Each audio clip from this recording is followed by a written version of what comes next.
বাংলাদেশের প্রচলিত আইনে যদি ধরা হয়, এত কাহিনীর করতে হয় না, এত কাহিনীর প্রয়োজন হয় না।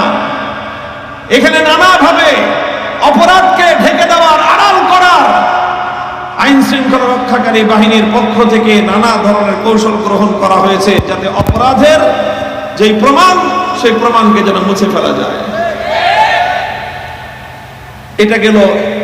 এরপরে একটার পর একটা ঘটনা আপনারা লক্ষ্য করছেন।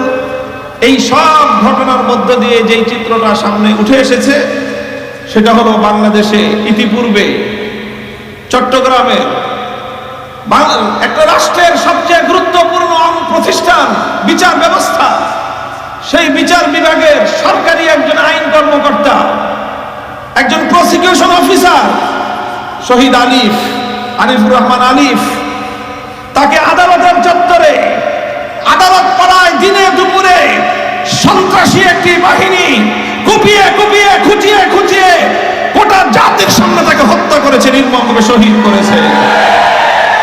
এবং সেই সন্ত্রাসী সংগঠনের পরিচয় কোনো গোপন পরিচয় নয়।